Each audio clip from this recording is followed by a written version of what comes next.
Jakarta, perang Rusia-Ukraina terbaru hari ini semakin memanas. Korban pasukan yang berguguran dari kedua negara mencatat jumlah yang tidak kecil. Dunia internasional yang dalam keadaan damai mengharapkan perang Rusia-Ukraina terbaru hari ini segera berakhir. Diharapkan negara-negara di luar Rusia-Ukraina, pada perang Rusia-Ukraina terbaru hari ini, bisa mendamaikan kedua negara yang sedang bertikai itu. Serangan udara dan serangan rudal Rusia menghantam ibu kota Ukraina Kyiv dan kota-kota besar lainnya pada Sabtu, tanggal 16 April ketika Moskow meluncurkan lebih banyak serangan jarak jauh setelah tenggelamnya kapal utama armada Laut Hitamnya.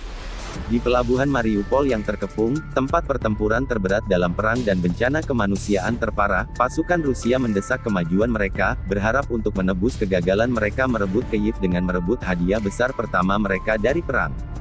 Situasinya sangat sulit di Mariupol, kata Presiden Volodymyr Zelensky kepada portal berita Ukrainska Pravda. Seperti dilansir desjabar.com dari laman straitstimes.com berjudul, Rusia hits Kyiv, Lviv and presses offensive in ruins of Mariupol. Tentara kami diblokir, yang terluka diblokir.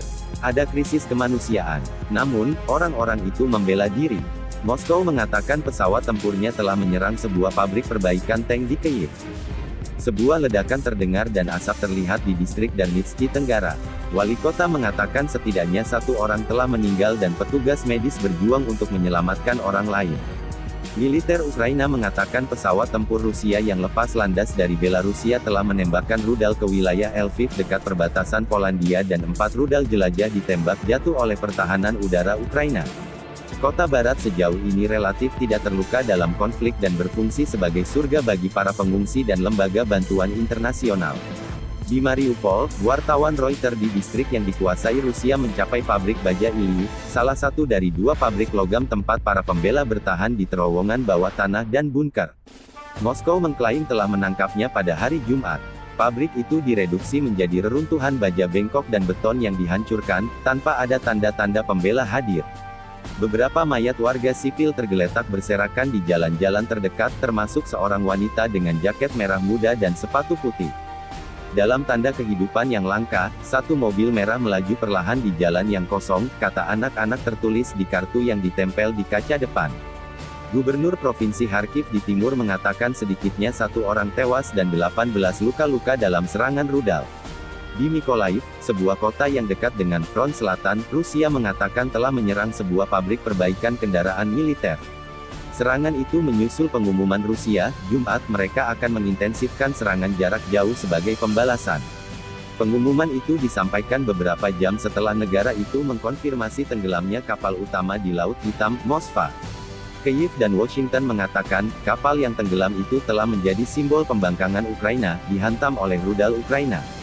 Moskow mengatakan kapal itu tenggelam setelah kebakaran dan sekitar 500 awaknya dievakuasi.